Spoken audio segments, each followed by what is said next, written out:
네, 여러분의 저녁 파트너 김종석입니다. 문재인 전 대통령 옛사위 특혜 의혹을 수사 중인 검찰이요, 오늘 통일부를 압수수색했습니다. 6년 전 우리 예술단을 이 전세기로 실어 날랐던 바로 이스타 항공과 관련된 강제 수사입니다. 사위 취업을 대가로 전세기 선정에 특혜를 준 건 아닌지 검찰이 들여다보기 위한 것 같습니다. 저희가 이 소식을 하나하나 준비했습니다.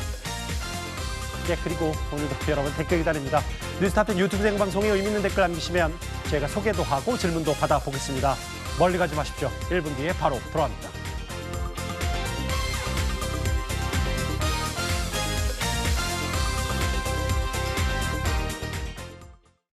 예, 오늘도 뉴스타트에 자랑하는 뉴스고수 네 분과 함께합니다.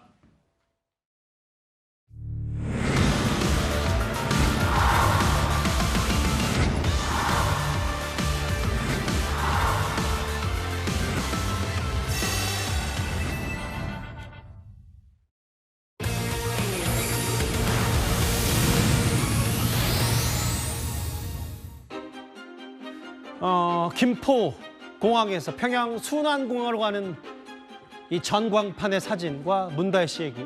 오늘 뉴스탑10은 바로 여기부터입니다. 검찰이 문 전 대통령 일가 수사에 속도를 내는 듯합니다.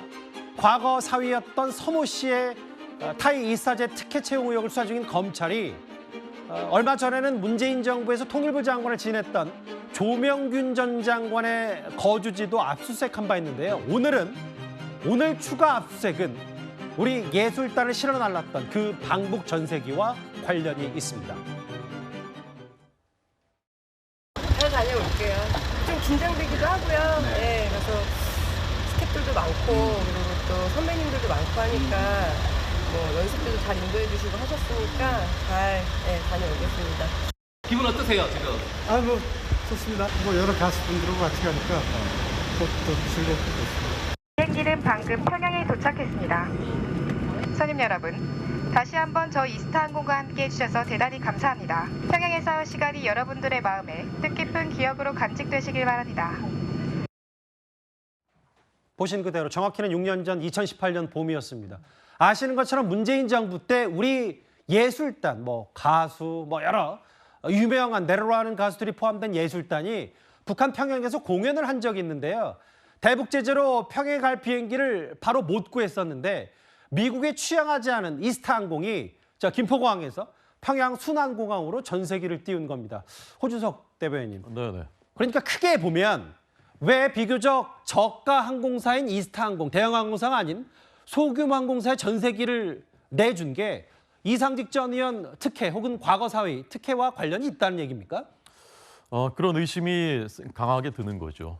그 당시에는 모든 것이 이스타로 통했던 것이 아닌가 싶은 겁니다. 예. 이때 2018년에 그 전세기를 띄웠다는 거 그거 하나만 놓고 보면 예. 의심할 여지가 아주 크진 않습니다. 왜냐하면 2015년에도 예. 방북할 때 이호 여사도 이제 그때 특별 방북이 있었고 예. 노동자 축구대회도 있었고 그때도 이스타 항공이 갔어요 북한에. 예.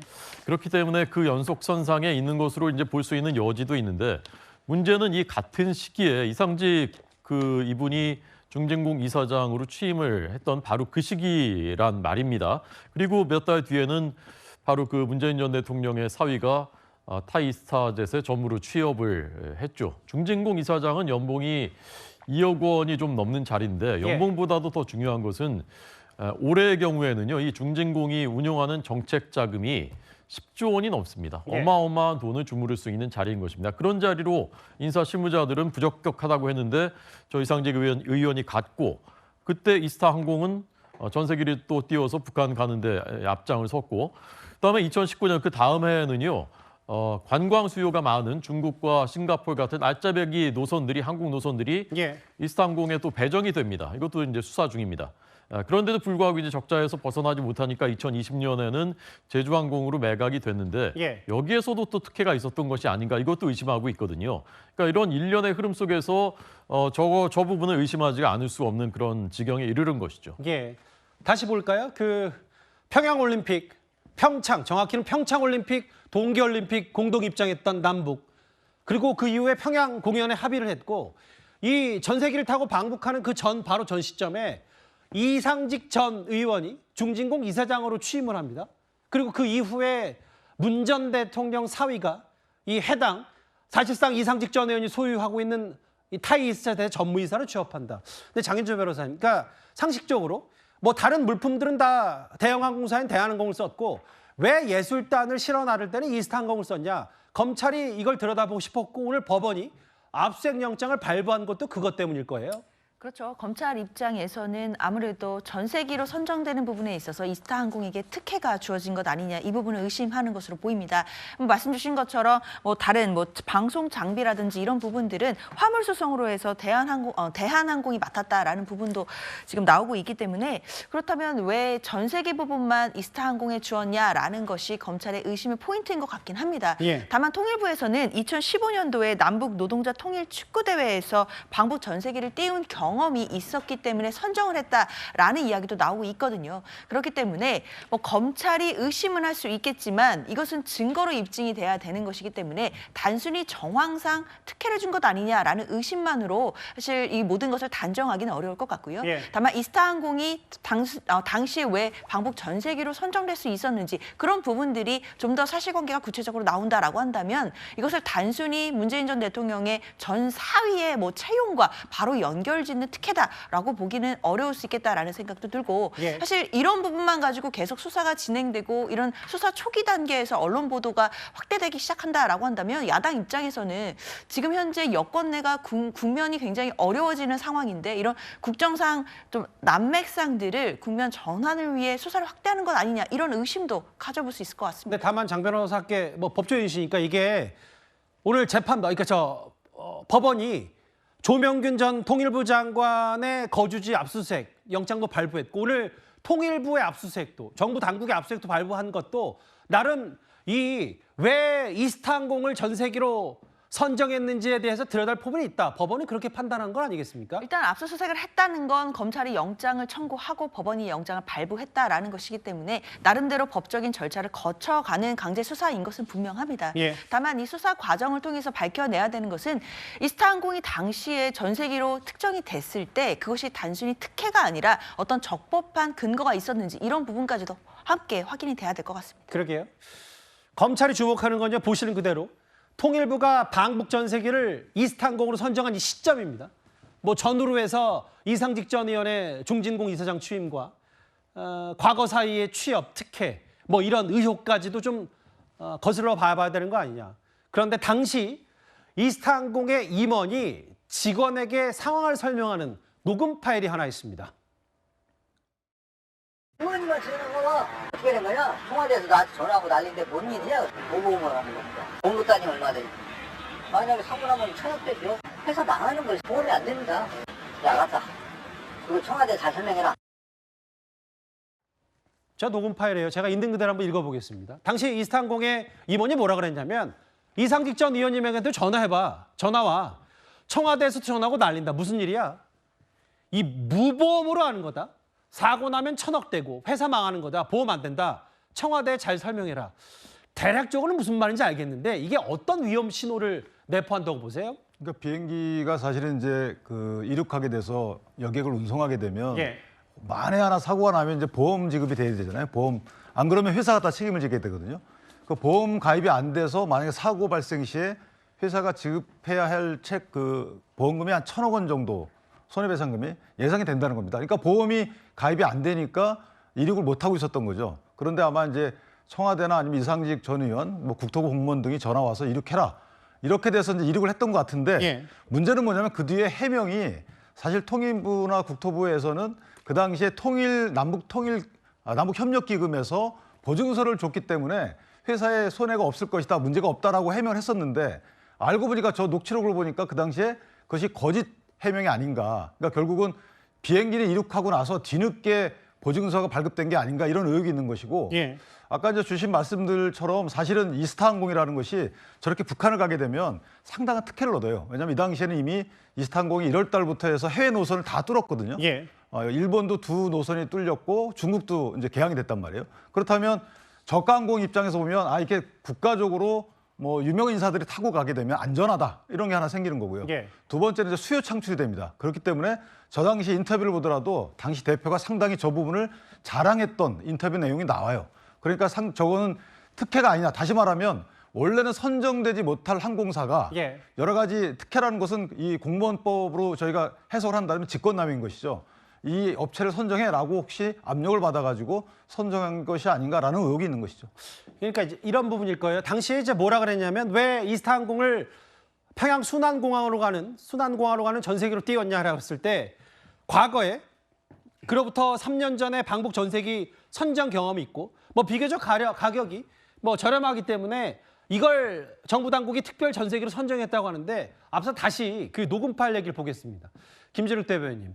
그런데 아까 뭐 화물은 대한항공이 갔다고 하더라도 무보험으로 가는 거다. 사고 나면 1,000억대다. 그럼 이 내용 녹음 파일만 봤을 때 정부가 굳이 이스타항공을 선택할 이유가 없었는데 선정할 이유가 없었는데 위험 부담을 감수하고 이스타항공을 전세기로 택한 것.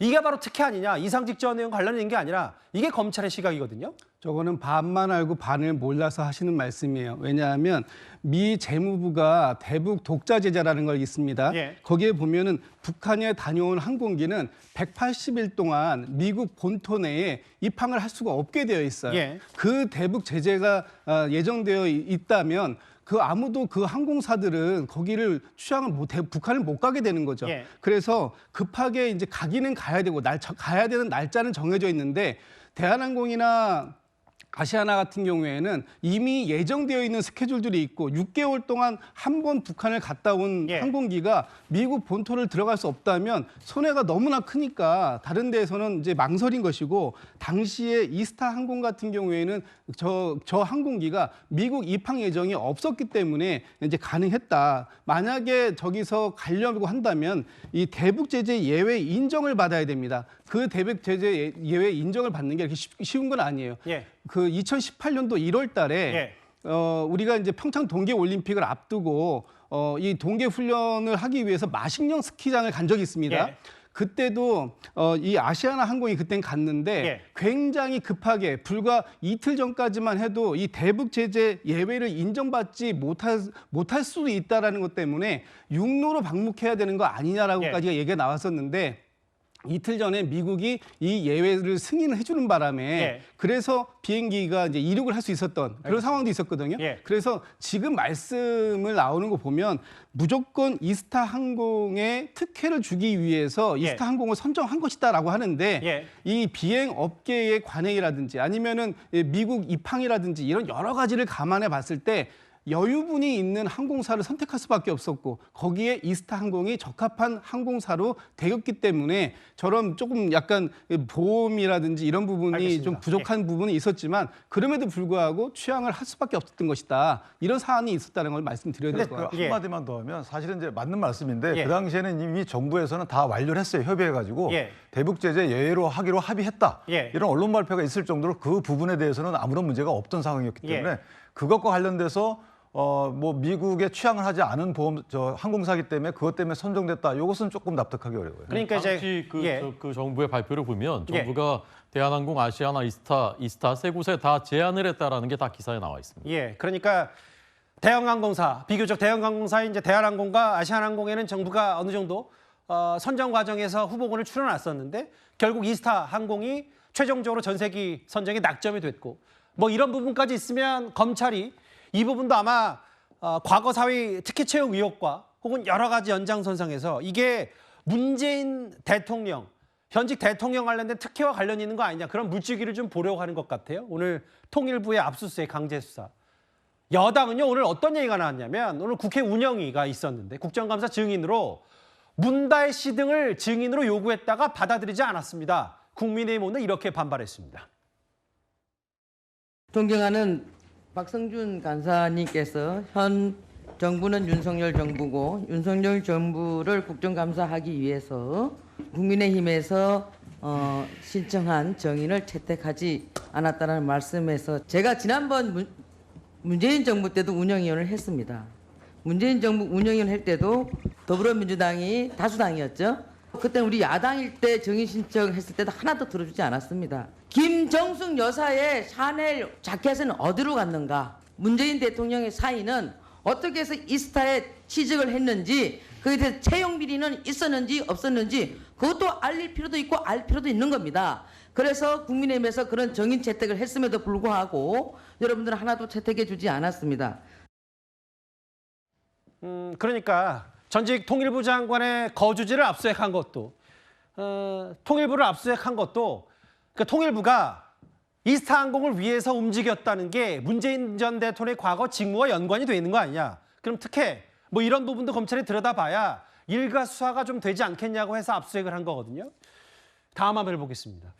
그 호준석 대변인. 네. 근데 오늘 그 이미자 의원이 뭐라 그랬냐면 아니 뭐 계속 증인으로 명태균 씨, 김건희 여사 야당에서 회귀하는 것만 단독 채택할 게 아니라 문다혜 씨도 증인으로 채택해야 되는 거 아니냐. 오늘 여당에서 이런 목소리까지 내더라고요. 네, 당연히 그래야 되는 거 아닙니까? 저는 국민의 상식이라고 생각하고요.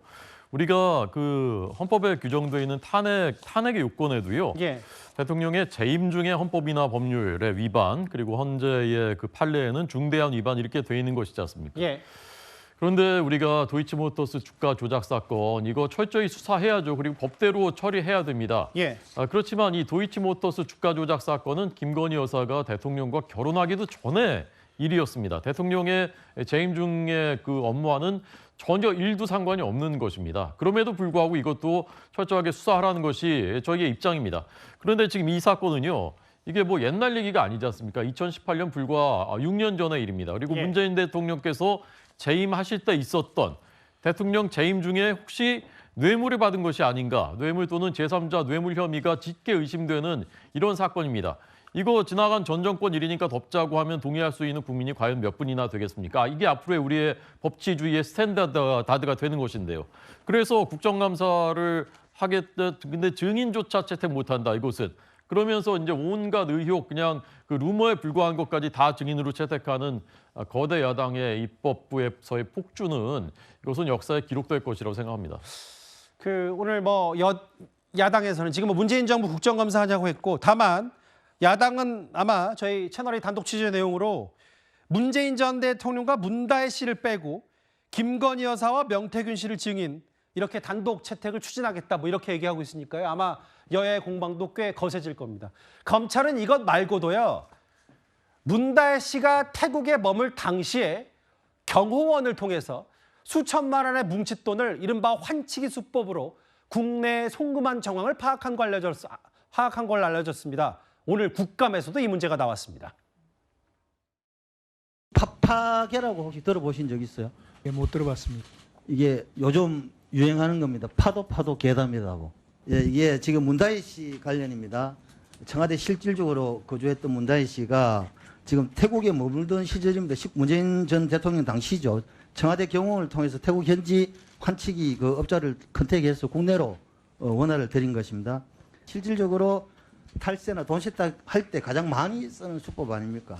이 세금 측면에서 어떤 문제가 있으면 예, 저희가 들여다볼 필요가 있을 것 같습니다.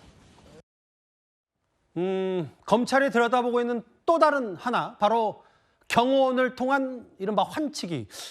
어떻게 했길래 검찰이 문제 삼는 겁니까? 환치기가 정확히 뭡니까? 그러니까 저희가 보통 이제 외국으로 돈을 송금할 때는 예. 환전해서 송금하잖아요. 보통 그렇죠. 예, 환전에 송금하거나 또는 이제 상당히 간략하게 한다 그러면 저희가 어떤 업자한테 돈을 송금해달라고 돈을 주면 그 업자가 해당 돈으로 바꿔서 그 다른 나라의 업자한테 보내요. 예. 그러니까 돈의 흐름이 있는 것이죠. 그렇죠. 근데 환치기는 돈의 흐름이 끊깁니다. 예. 예를 들면 제가 태국에서 많이 돈을 보내요. 예. 그럼 태국에서 그 태국의 A라는 사람한테 제가 돈을 주면 예. A라는 사람이 그 돈을 한국에 있는 B라는 사람한테 보내는 게 아니고 예. 그냥 연락만 합니다. 아, 돈이 들어왔어. 그러면 한국에 있는 B라는 사람이 원하는 돈을 찾아가지고 뭐 보내고자 하는 곳에 예를 들면 뭐 남편한테 준다든가 이렇게 예. 주는 거예요. 그러면 원래 돈의 흐름이 전혀 안 잡혀요. 예. 그렇기 때문에 돈이 어디서 흘러 들어왔는지가 전혀 밝혀지지가 않습니다. 예. 예를 들면 저희가 FIU 이런 자금 흐름에도 잡히질 않아요. 예. 그렇기 때문에 환치기는 외환거래법 위반인데 문제는 저렇게 환치기 방식이 이제 대량 금액으로 됐을 경우에 뭐 25억 정도 이상 됐을 경우에는 처벌 조항이 있고 나머지는 과태료 조항이 있거든요. 그런데 지금 문다혜 씨 같은 경우에 저런 방법을 이용했다고 검찰이 의심하고 있는 거죠. 예. 그러니까 첫 번째는 저런 방법이 하나 있는 것이고 또 하나는 저희가 경호원 얘기를 들었을 텐데 경호원에게 문다혜 씨가 바트화와 원화를 줍니다. 그럼 경호원이 그것을 한국에 있는 본인 계좌로 돈을 보내요. 예. 그래서 찾아가지고 또 어떻게 전달했는지 이 두 가지 방식으로 했다는 것이거든요. 그러니까 특히 환치기 방법은 일반인이 거의 쓰질 않아요. 왜냐하면 돈을 송금해가지고 예. 그렇죠. 이유가 없죠. 저것이 만약에 불법 자금이거나 예. 또는 탈세도 의미가 없어요. 왜냐하면 태국에서 돈 월급을 받았으면 만약에 남편 월급이라면 태국에서 세금을 냈을 거 아니겠습니까? 예. 그렇다면 저 돈을 갖다가 정상적인 그 루트를 통해서 갖고 들어오면 세금 낼 방법 이유는 없고 수수료는 크지 않고 그렇다면 남는 것은 저걸 굳이 왜 불법 자금인 경우에 주로 사용하는 저런 방식으로 돈을 들여왔을까? 예. 여기에 대한 이제 검찰의 의혹이 집중되는 것이죠. 뭔가 음성적인 부분으로 왜 돈을 바꿨을까 하는 부분. 오늘 기획재정위원회 국정감사에서 뭐라 그랬냐면 국민의힘에서는 파도 괴담이다. 문다혜 씨 환치기 의혹 조사해야 된다고 했더니 국세청장이 뭐라 그랬냐면 세금 문제 있으면 들여다볼 것이다. 뭐 일단 언론적인 얘기를 했는데 문제가 있다면 보겠다라는 얘기했어요. 아까 환치기 흐름을 좀 다시 보면 이 태국의 바차가 나왔고요. 장혜주 변호사님. 경호원을 통해서 중간에 또 업자가 껴있고 국내 업자를 통해서 문다혜 씨 측에 원화로 전달된 이게 아마 양평동 그 주택을 사는 자금의 일부 조달된 거 아니냐는 게 이제 검찰이 시각인데 4년 전, 5년 전이죠. 왜 환치기를 했다고 보세요? 장 변호사 생각은? 글쎄요. 일단 이 환치기 여부에 대해서 검찰이 수사 중이니까 저는 좀 더 좀 명확하게 사실관계가 나와야 되겠다라는 생각은 들고 만약에 환치기가 정말로 있었다라고 한다면 뭐 윤기찬 변호사님 말씀 주신 것처럼 이건 외환거래법 위반입니다. 예. 그리고 일반적으로 쓰는 방법이 아니고 뭐 우리가 이제 현장에서는 뭐 불법한 자금을 환치기를 하거나 또는 이제 세금을 줄인 명목 이런 좀 부정한 목적으로 환치기를 하는 경우가 있기 때문에 정말로 환치기가 행해졌다. 라고 한다면 왜 이렇게 좀 이상한 방식으로 자금을 조달했는지에 대해서도 검찰이 수사를 해야 될 필요 있다고 저도 생각합니다. 예. 특히 관련해서 세금 문제가 있다면 세금도 들여다봐야 된다라는 생각도 들고요. 예. 다만 아직까지는 뭐 검찰이 어느 정도 수사를 했는지 우리가 전부 다 알 수는 없는 상황이기 때문에 반드시 문다혜 씨가 뭐 매입했다라고 하는 양평도 그 주택을 그 구입한 자금과 바로 연결짓기는 지금으로서는 좀 어려울 거라고 생각이 듭니다. 예. 아마 이제 환치기가 만약에 정말 있었다면 그 환치기 된 자금들이 과연 어떻게 쓰였는지까지도 문다혜 씨 측을 조사를 해봐야겠지만 지금으로서는 양평도 주택을 살 때 뭐 2억 5천만 원이 추가로 조달이 됐는데 그 대출이 없었다라는 부분은 지금까지 확인된 부분이거든요. 따라서 이 2억 5천만 원에 대해서 자금 출처를 문다혜 씨 측에서 좀 더 또 세밀하게 해명을 한다라고 한다면 이 의혹에 대해서도 어느 정도는 설명할 수 있지 않을까라는 생각도 듭니다. 저도 뭐 검찰 수사 내부를 속속들이 다 한 거기 아니기 때문에 실제로 양평동 자세제 주택을 살 때 이 돈을 뭐 썼는지 안 썼는지 저도 잘 알 수 없어요. 다만 호준석 대변인 이런 거잖아요. 최근에 검찰이 전주지검에서 청와대 행정관을 조사할 때도 왜 태국 이주 과정에서 본인만 아는 뭔가 문다혜 씨 주변에 본인만 하는 일을 가서 이주를 도왔는지 혹은 그 이주 과정에 아니면 문다혜 씨의 뭐 여러 뭉칫돈 수상한 돈에 뭐 탈세 이 정도의 수준이 아니라 그 특수활동비가 청와대에 쓰였는지 안 쓰였는지도 검찰이 들여다보겠다고 했기 때문에 그래서 더 환치기란 단어가 좀 의미심장하고 의심스럽다는 평가들을 하는 것 같거든요. 네. 오늘 그 보도된 내용을 보면은 그 경호처 직원 그 문제 우리가 그 이미 보도된 그 직원 통해서 바트화와 원화가 섞인 그 현금 뭉치를 한국으로 보낸 것으로 이제 전해졌다라는 부분도 나왔단 말입니다. 그러면 이제 월급은 그 남편의 월급은 바트화로 받았다고 하는데 현지에서 그 원화 돈 뭉치는 도대체 이제 어디서 난 것일까? 그리고 왜 그런 방법으로 우리가 이해할 수 없는 방법으로 보낸 것일까? 이제 하는 그런 그 합리적인 의심이 자꾸 이제 생기는 것이죠. 그래서 우리가 이제 그 관봉권, 뭐 띠지로 섞인 뭐 묵인 관봉권 이런 얘기들 옷 사러 갈 때 그것을 갖고 와서 그걸로 이제 옷값을 납부했다. 뭐 이런 얘기들과 함께 도대체 그 알 수 없는 현금들이 어디서 나온 것이냐. 그다음에 지난번에 또 지인을 통해서 또 현금 5천만 원을 송금하도록 하는 그런 것들이 일련의 것들이 너무나 의심스럽고 이해가 되지 않는 그런 측면들이 많은데 문제는 이 관련된 분들은 전부 다 진술 거부를 하고 있다는 거죠. 그젠가요? 그 백원우 민정비서관 핵심 인물입니다. 왜냐하면 친적 관리하는 것이 민정수석 밑에 민정비서관이 있는데 민정수석은 조국, 민정비서관 백원우 이 사람이 모든 것을 알고 있을 텐데 어제 압수수색했죠? 압수수색했고 그 전에 소환 조사를 올해 초에 받았는데 그냥 진술 거부해요. 이 사람도. 뭐 다 마찬가지입니다. 임종석 당시 실장, 조국 수석, 그다음에 그 밑에 하위 직원들까지 그 키맨이라고 모두 부르는 행정관도 계속 진술을 거부했어요. 그렇습니다. 예, 그러니까 그거 뭔가 설명할 게 있다면은 떳떳하게 설명해서 국민들한테 의심을 풀어드려야 되는데 다 진술 거부하고 있다는 것이죠. 글쎄요, 그 전세기 특혜 의혹을 아마 검찰이 들여다보면 과거 사위였던 그 서모 씨의 특혜 의혹을 검찰이 좀 뒤쫓아가는 걸 테고, 수상한 뭉칫돈의 송금 흐름, 왜 정상적이지 않은 환치기를 통해 이런 돈의 흐름이 있었을까? 이건 부분도 검찰이 들여다보겠다. 알겠습니다. 근데 사실은 이제 지난주는 저희가 어제까지만 해도 문대일 씨의 음주 사고에 많이 집중했었는데, 저희가 다음 주에 가기 전에 미리 예고를 하나 하겠습니다. 문다일 씨의 음주운전 사고 피해자인 택시기사를 채널A가 직접 만났습니다. 사고 직후에 문다일 씨는 눈이 감기고 술 냄새가 많이 날 정도로 만취해 있었다는 진술, 목소리도 나왔는데요. 저희 단독 인터뷰 내용은 이어지는 뉴스에이에서 집중 보도할 예정입니다. 궁금하시죠? 예, 저도 많이 궁금합니다. 바로 다음 주제, 북한 얘기입니다.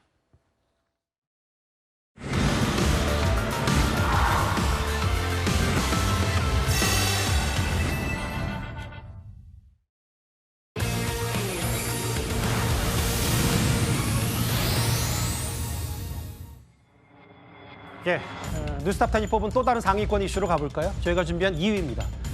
140만 명 입대 탄원. 북한이 어제 정오쯤 우리 보란 듯이 군사분계선 10m 앞 경의선 도로를 파괴했습니다. 이른바 폭파쇼. 그게 우리와 미국만을 겨냥한 건지 아니면 북한 내부의 주민들을 의식한 건지는 앞으로 두고 볼 일일 텐데요. 그런데 오늘 북한 주민들이 다 보는 노동신문 1면에 이런 기사가 떴습니다. 한국 쓰레기 징벌하라는 멸적 의지가 온 나라에 차고 넘친다. 140만 명 청년 일군 학생들이 입대와 복대를 열렬히 탄원한다. 뭐 사진도 나올 텐데요. 뭐 한번 같이 만나보겠습니다.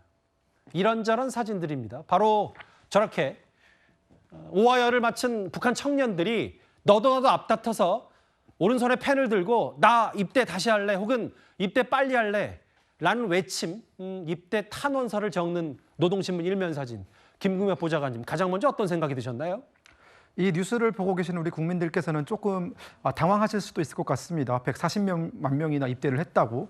하지만 이 뉴스를 보고 있는 저 같은 어떤 북한에서 오신 분들 같은 경우에는 굉장히 이질감이 전혀 없고요. 또 저러네라는 생각이 들 정도로 사실 북한에서는 자주 반복되는 일입니다. 또 저러네. 예. 네, 그 140만 명이라는 숫자를 우리가 조금 생각을 해본다면 이미 북한은 모든 대학교의 학생들이 군사 체제 하에 놓여 있습니다. 즉 우리는 뭐 반이라고 부르잖아요, 대학교에서. 하지만 북한은 그 반을 소대, 중대, 대대 단위로 나누어져 있고요. 그런 군사 훈련을 주기적으로 진행을 하기 때문에 그런 조직 체계 하에서 그냥 일반적인 대학생들이 동원된 것이다라고 보시면 되고요. 저 학생들이 정말 본인이 원해서 자원 입대를 한 것이다라고 볼 수는 없습니다. 왜냐하면 당연히 우리도 그렇게 생각하긴 합니다.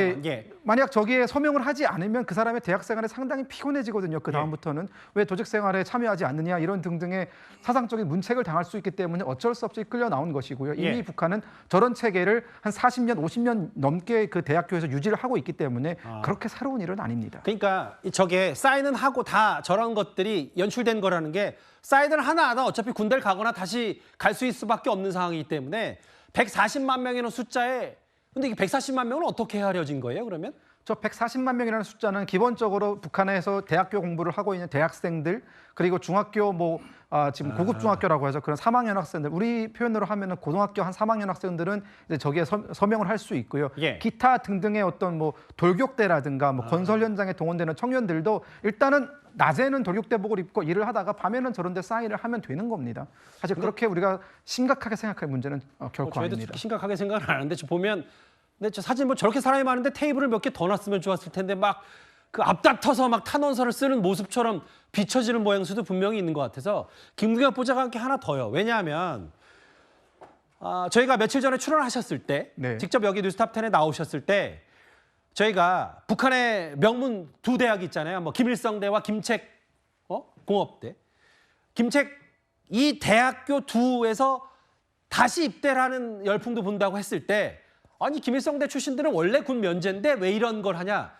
이것도 다 연장선상으로 보면 되는 거예요? 네, 그렇습니다. 만약 뭐 이렇게 생각을 하면 되죠. 북한에서 김일성대와 김책공대는 어차피 면제니 그 두 대학을 제한하고 나머지 대학교에서 이런 열풍이 일어난다라고 하면은 사실 그걸 따를 만한 대학생이 몇 명이나 되겠습니까? 예. 그러다 보니까 심지어 김일성대와 김책공업종합대학교에 다니는 학생들조차도 자원입대에 서명을 하고 있다. 그러니 너희들도 따라야 되지 않겠느냐라는 그런 압박의 메시지다라고 보시면 됩니다. 저희가 그 이른바 경의선 폭파쇼 직후에 다음 날 북한의 동향을 알 수 있는 노동신문 1면에 입대 탄원 이 부분에 좀 주목을 해봤고요.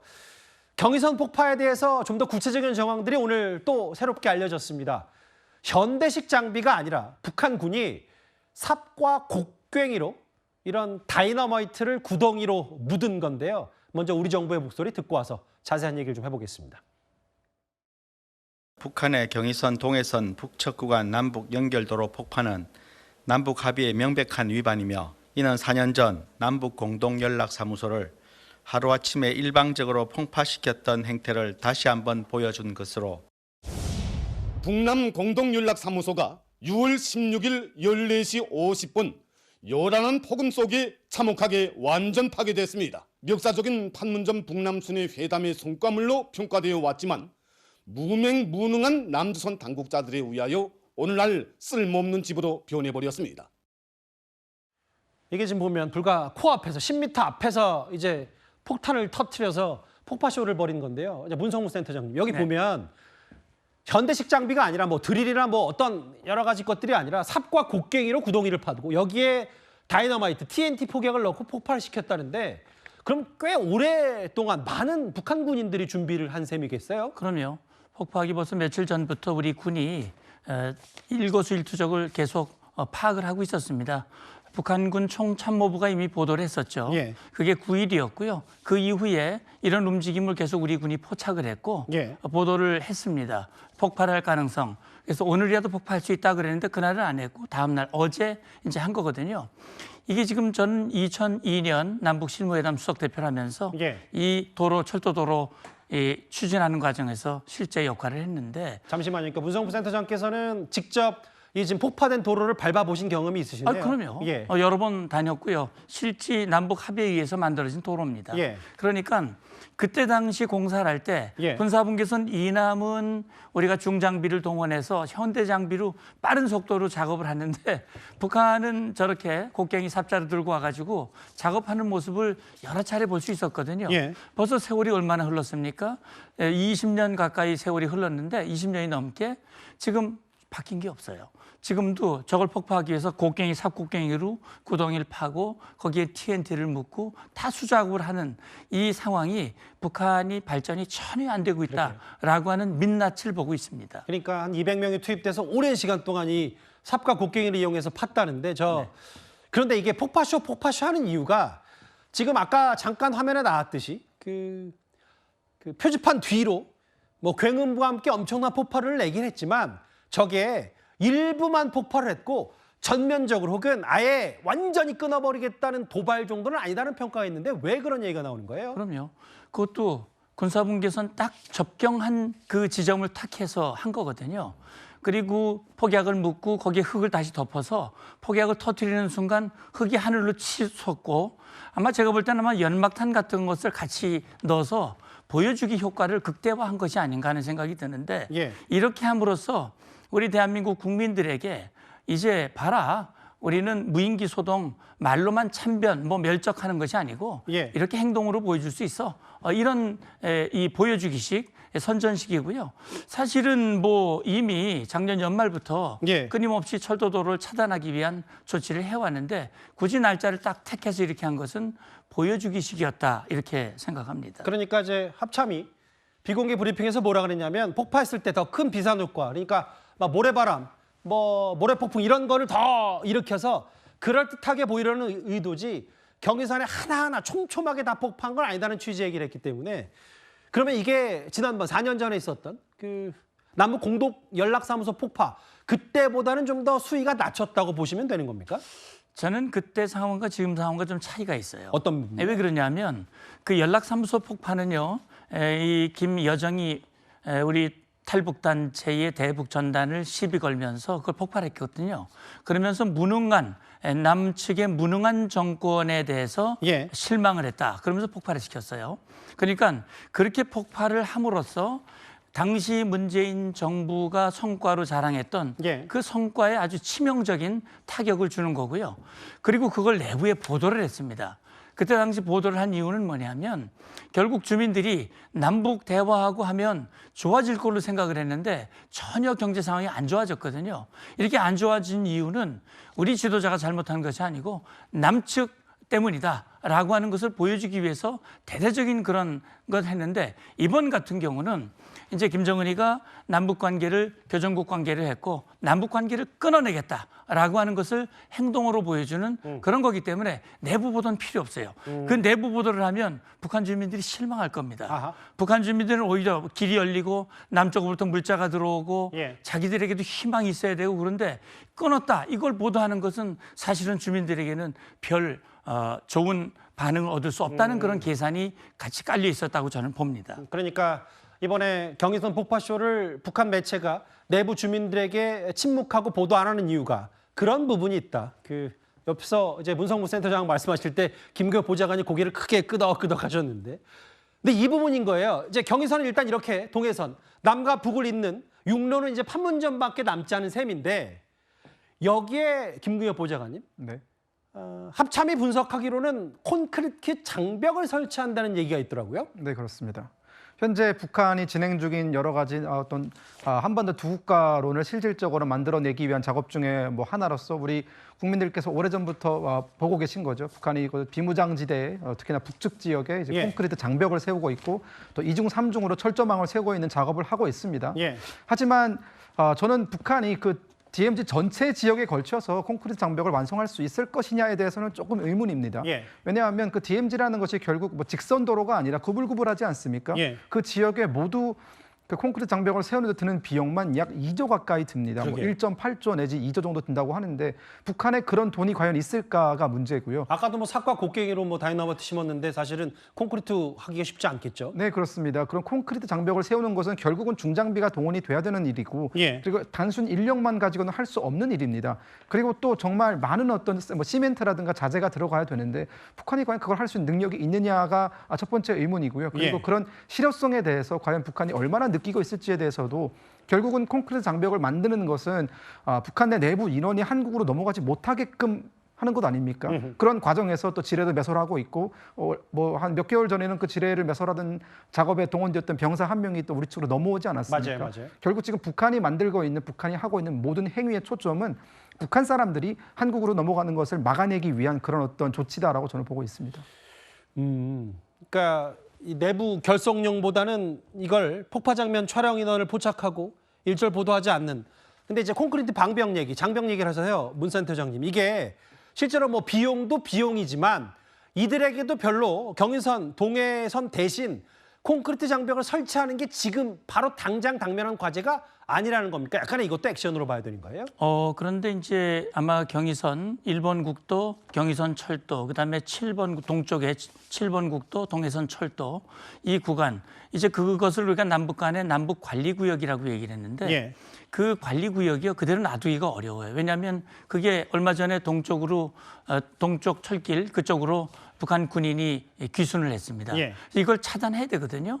그런 차원에서 봤을 때 뭐 군사분계선 전체 250km 가까이 되는 그 전체를 장벽을 세운다는 건 말이 되질 않고 아마 일단 시범적으로 경의선과 동해선 이 폭파했던 이 지점에 아마 장벽을 세울 겁니다.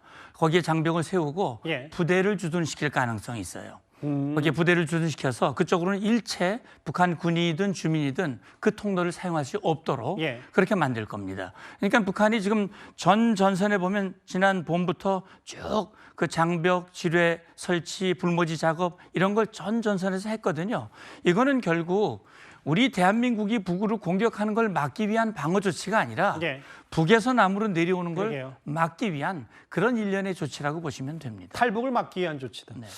그 한반도 위기상이 어찌됐건 북한의 여러 도발로 고조가 되고 있으니까 지금 미 대선을 앞둔 그리고 전직 대통령 트럼프 후보도 한마디 거들었습니다. 한번 그 얘기 듣고 와서 관련 얘기를 나눠보도록 하겠습니다. We have the worst trade deals all over the world. South Korea, they have a money machine. We protect them from North Korea. If I were there now, they'd be paying us $10 billion a year. It's a money machine, South Korea. 머니머신. 돈 나오는 기계. 한국 얘기는 저희가 잠시 뒤에 만나보기로 하는데 호준석 대변인님, 그 트럼프 후보가 미국 현지에서 뭐라 그랬냐면 저 봐라. 북한이 저렇게 도발하는데 나만 저 문제를 해결할 수 있다. 마치 이제 한국의 한반도 안보 이슈를 기다렸다는 듯이 얘기를 하더라고요. 네. 트럼프 때 근데 크게 해결된 건 없었죠. 네. 그때도 뭐가 될 것처럼 했지만 마지막에 이제 그 싱가포르 노딜, 하노이 노딜 하면서 결국에 이제 북한이 뭔가 이제 얻지 못했고 사실은 현명한 선택을 마지막에 한 것이죠. 그런데 이제 트럼프 전 대통령 측에서도 한국의 저런 그 본인에 대한 불안감을 불식시켜야 되겠다라는 그런 인식은 있는 것 같습니다. 그래서 트럼프 측의 그 외교안보 참모들이 조현동 주미대사를 만나서 불안해하지 마라. 우리가 합리적인 한반도 정책 펼칠 것이다라는 이제 설명을 했다고 합니다. 트럼프의 이제 저런 그 언사는 저게 새로운 것은 아니고 늘 이제 저런 식으로 좀 이렇게 주목받으려고 하는 이제 그런 것들을 해왔기 때문에 저거 자체가 실현될 가능성은 저는 없다고 생각하고요. 저는 아까 이제 북한 그 정권이 최근에 보이는 행태 중에는 이건 이제 제 개인적인 생각인데 트럼프 집권에 대한 불안감도 저는 깔려 있다라고 생각합니다. 왜냐하면 트럼프를 진짜 친하게 생각할까? 김정은도 과거에 오히려 자기 친구라고 막 이렇게 하고 그러다가 마지막에 돌변해가지고 이제 노딜이 됐었던 그때 이제 기차 타고 다시 돌아가면서 얼마나 화를 냈다고 합니까, 김정은이.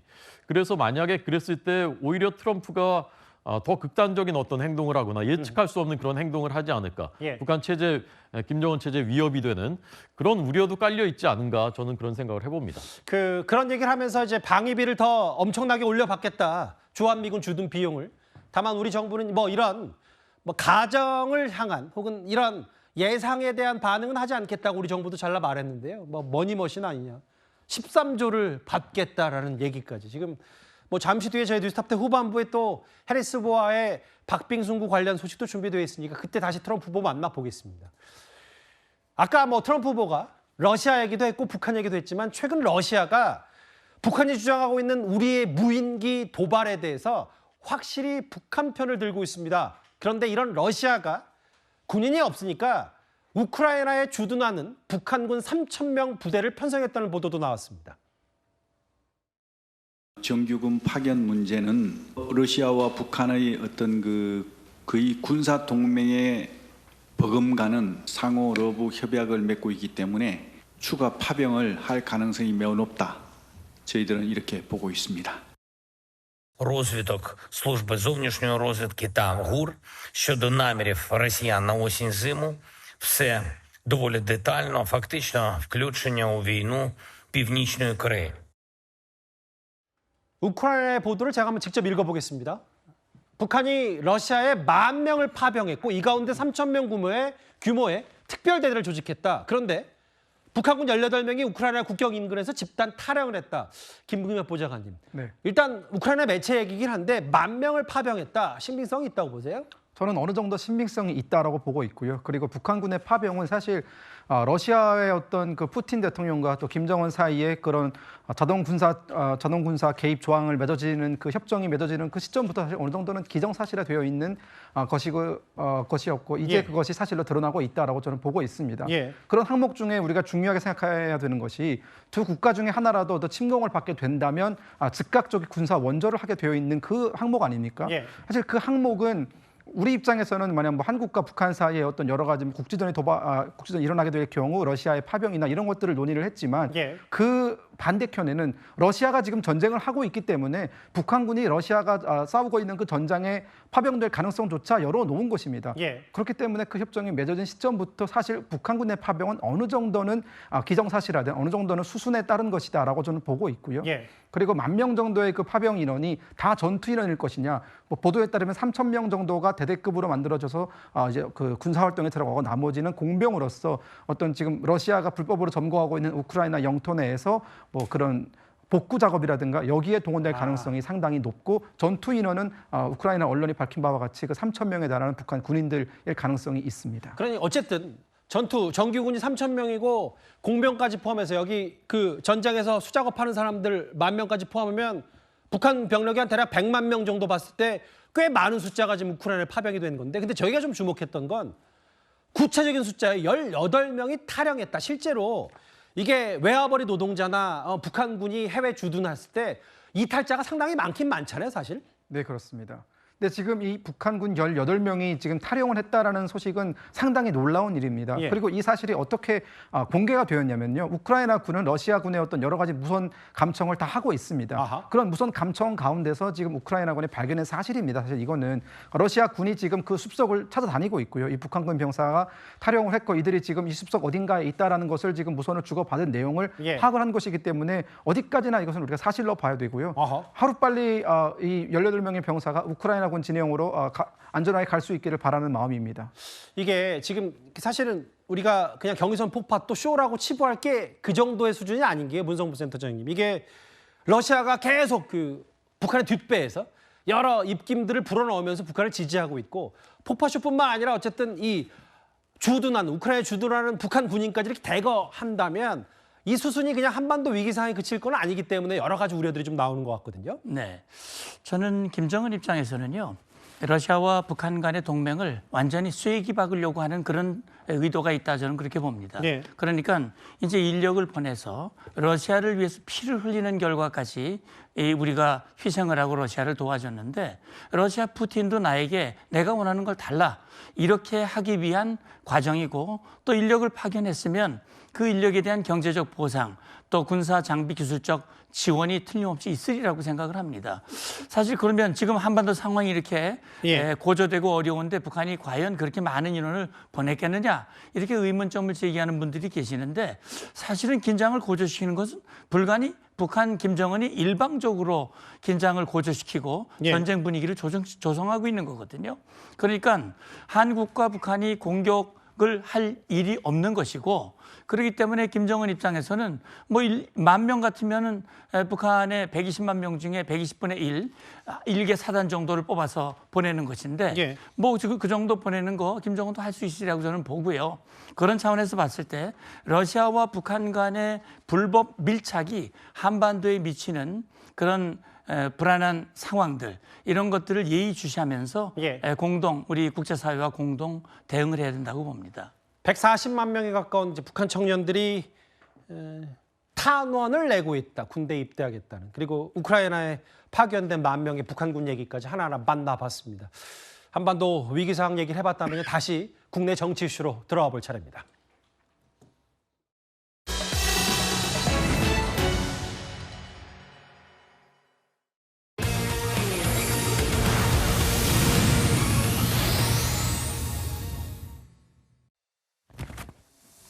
(3위와) (7위가) 나왔습니다. 뭐 연일 뉴스의 중심에 서 있는 명태균 씨와 그 이른바 어제 오빠 파문, 어제 오늘 정치권을 휘감은 이제 오빠 얘기를 해볼 텐데요. 명태균 씨가 어제 과거에 김건희 여사와 주고받았던 카톡 메시지를 공개했습니다. 곧바로 대통령실이 입장을 내놓을 만큼 논란이 매우 컸었는데요. 이제는 아예 명태균 씨가 선전포고까지 했습니다. 기억도 안 나요. 그게 오빠란 말 있는지 없는지도 몰랐고. 기억이 안 나요. 그게 한 2,000장 돼요. 기억하겠어요? 정진석이 이거 전화도 안 받고 문자도 안 보고, 전화도 씹으니까 나 문자를 방금 전에 보냈어요. 1시간 전에. 명태균입니다. 제 이름부터 얘기하지. 비서실장님, 저에 대한 발언에 대해서 앞으로 신중하게 더 고려해보고 말씀하십시오.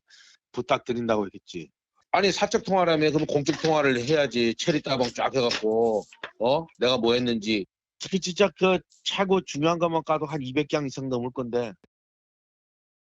글쎄요, 명태균 씨 본인은 이제 본인이 각종 선거에 다 입김을 불어넣었고 영향을 미쳤다고 주장을 하기 때문에 저희가 어느 정도 감안을 해서 보긴 봐야 되는데, 다만 어제 김건희 여사와의 카톡 공개 이후로 뭔가 본인의 말에 목소리에 힘이 실린 건 분명한 것 같아요. 김건희 여사의 카톡 공개, 그런 거 한 2,000장쯤은 된다. 김재현 최고위원이 사과할 때까지 계속 올릴 거다.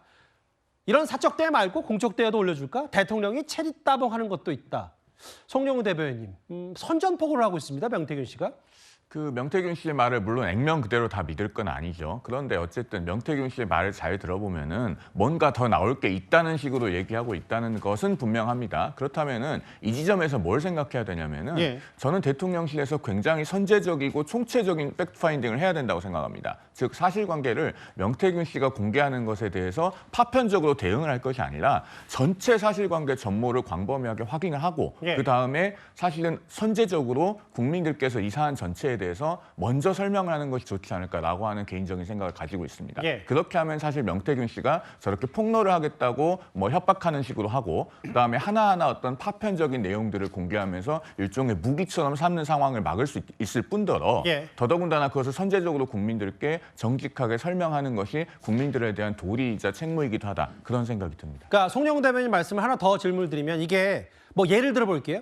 그러니까 정진석 비서실장이 필두로 해서 예를 들어 김건희 여사에게 부탁을 하는 거잖아요. 그러니까 혹시라도 명태균 씨야 뭐 텔레그램이든 카카오톡이든 뭔가 다 주고받은 걸 저희한테 일단 모든 기억이라는 걸 다 봐서 어느 부분이 만약에 있으면 이런 거 이렇게 해명하고 이런 부분의 전수조사가 먼저 돼야 된다는 말씀이신가요? 맞습니다. 그렇게 되어야 하고 그리고 그런 자료를 뭐 대통령실 스태프들이 받아서 검토를 했는데 뭔가 의문점이 있다라고 하면은 추가로 물어보고 할 수 있는 기회까지 저는 있어야 된다고 생각합니다. 근데 그게 될까요? 그걸 해야 됩니다. 그렇게 해서 사실관계 전체에 접근을 해야지. 제가 왜 이런 말씀을 드리냐면 제가 직업이 변호사이지 않습니까? 예. 그러면은 최선의 변론을 하려면 본인의 의뢰인으로부터 충분히 사실관계를 정확하게 파악할 수 있는 기회가 있어야 됩니다. 예. 그런데 그 제한된 기억이나 불완전한 기억에 의존하거나 또는 의뢰인이 본인에게 유리한 말만 하는 것을 믿고 있으면은 변호사는 그 사건을 수행하는 데 있어서 매우 어려움을 겪게 됩니다. 그렇기 때문에 이제 대통령실에서도 선제적이고 전면적인 팩트 파인딩을 해야 된다. 제가 그런 말씀을 서두에 드리는 겁니다.